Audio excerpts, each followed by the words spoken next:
Hi guys, I am Kara and thank you for showing up. We are in my home today and that is like one of the best places to do this type of practicing, and it's the easiest place to do it. So you don't have to go to a studio to do yoga. You don't have to go to a gym to do it. You can do it in the comfort and privacy of your own home. All right. So 2 rules that I have. One is no sharp pain. We only want strain. So if you're in sharp pain, I want you to back out immediately. The second rule is don't die, okay? We can modify. There's no need to be in a pose and you're dying.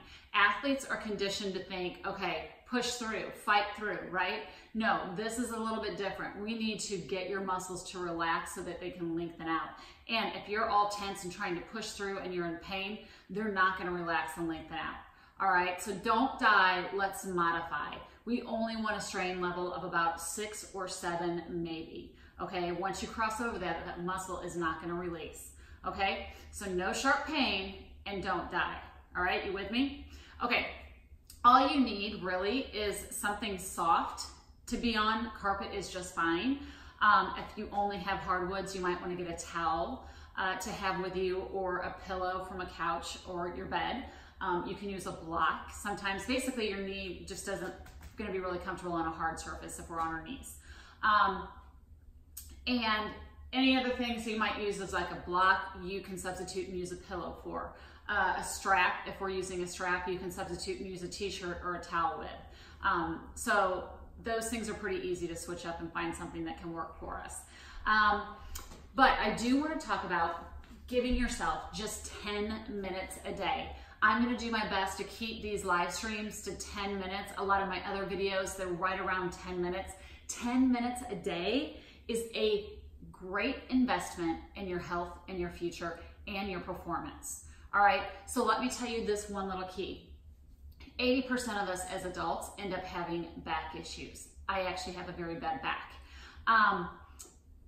80% of athletes end up having back issues young. Okay, there's a real problem here. All right, so by the things that I'm going to be teaching you, I'm going to hopefully help implement, think of it as prehab instead of rehab. All right, later on down the road, the doctors are going to give you these same exercises to do. We're just going to start doing them beforehand to try to protect your back and get it in the best working order now and keep it there so you can feel better longer. All right, what are the benefits of this?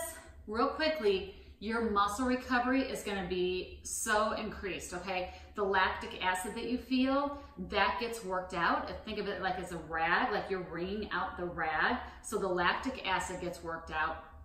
Plus we're refueling that muscle because it gets depleted of oxygen. So by doing this deep stretch, we're refueling that muscle with the oxygen, okay? Also, it's going to increase your range of motion. So with those 2 things right there, with the muscle recovery and the increased range of motion, you're going to see your speed and your strength go up really relatively quickly. Usually overnight, you'll see the difference. And who doesn't want that, right? Okay, so let's get started. I'm going to start with a few basics. We're just going to do a few stretches today. All right, so tabletop.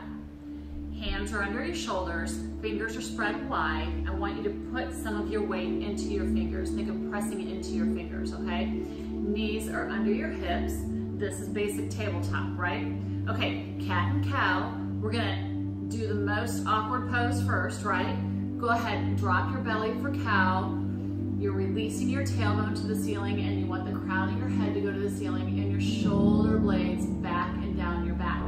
The goal of this is to really open up the front of your spine. Okay, the spine moves in 6 different directions, and this is the first direction here. Opening up the front. This is also great for the hip flexor, and we all have problems with our hip flexor. Now, cat is the opposite.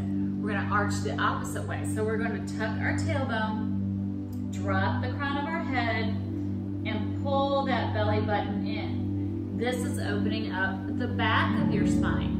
Keep really pulling that belly button to the spine. It forces the lower vertebrae open, which is where we have a lot of issues, all right? Great, let's drop back to cow. And back to cat. Really pull that belly button in.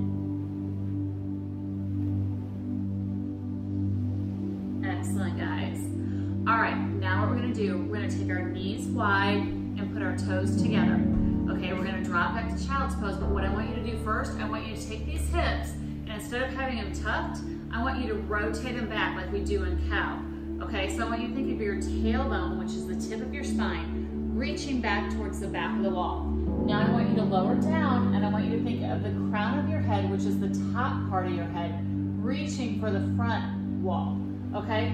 Now when you're doing that, so envision that somebody's got a string on each side, pulling your spine open. Go ahead, pull your belly button into your spine. Again, it helps to force those lower vertebrae open, getting some more space into your spine, okay? Now anchor that right hip down, and we're gonna walk our hands to the left. If you're looking at me on the screen, it looks like I'm walking my hands to the right. Doesn't matter either way. We need to open up both sides of the spine. Go ahead, take a nice deep breath in. And exhale. Inhale. And exhale. Excellent. All right, now we're gonna walk our hands back to the center, and you got it, over to the other side. So again, anchor that left hip down to your heel, reach that left pinky to the corner of the room. Let's go ahead, inhale, and exhale, inhale, and exhale. Excellent, excellent. All right, come back up to tabletop. Now we're gonna get some spine rotation going, all right? All right, let's go ahead, we're gonna do 90-90 here. So let's put our right leg up, all right? And go ahead, think of this right hip rotating back as we hinge forward. Try to think of flat back, okay? Hinge forward. I want you to press the ball of the foot into the ground, and I want you to reach this right hip all the way back to the back of the room. And keep those two motions going. Get those two muscles activated, all right? You're already gonna feel like your groin and your hamstring light up, right? Okay, place our left hand down, pull that belly button in, really lengthen the spine. Now we're gonna rotate open and reach straight up to the ceiling, all right? Keep that right knee in so it doesn't fall out. Keep pressing into the ball of that foot. Excellent. Now we're gonna bring that right hand down, place it on the inside of your right foot. Again, lengthen that spine, rotate open. Excellent. These are the last two different positions that we need to get the spine moving. And bring it down. It's also getting into your hamstring and your groin, right? Okay, here we go. Left foot, down, press into the ball of the foot, reach this left hip back as you hinge forward. Keep pressing into the ball of the foot, keep reaching this left hip back. Place the right hand down and let's go ahead, rotate open, reaching for the ceiling. Excellent, again, make sure this left knee doesn't drop out. Excellent, now bring this left hand down on the inside of your left foot. Here we go, let's rotate open.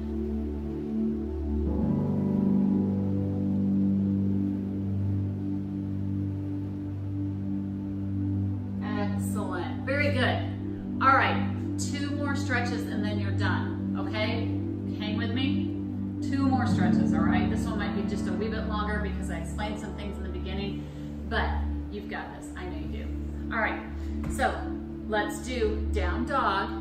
Again, keep your hands wide, fingers spread, and keep some weight into your fingertips, all right? We don't want to dump all of our weight into our wrist, so you want to put it into your fingertips as well. Go ahead, flip your toes, and let's press our hips back towards the ceiling, okay? Now again, you can keep your knees bent here. I don't want you to die. This is a hard position. Let's go ahead and walk our feet down. So walk our left foot down and bend your right knee, and then we'll switch.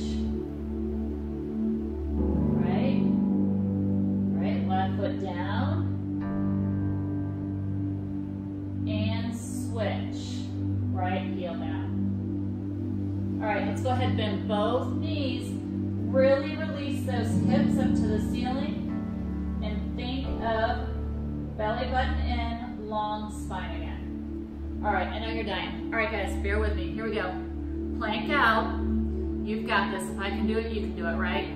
Plank out. Keep your elbows in tight. All right, let's lower down. We're gonna hover, and then we're gonna press through for up dog. There we go. Up dog. This is great for those hip flexors. Go ahead, let's try to get our knees off the ground, just pressing in to the tops of your feet. Try not to be here. We wanna release our neck, reach our crown of our head to the ceiling, shoulder blades back and down. Got it? All right, let's try to go back to a down dog. Flip your toes.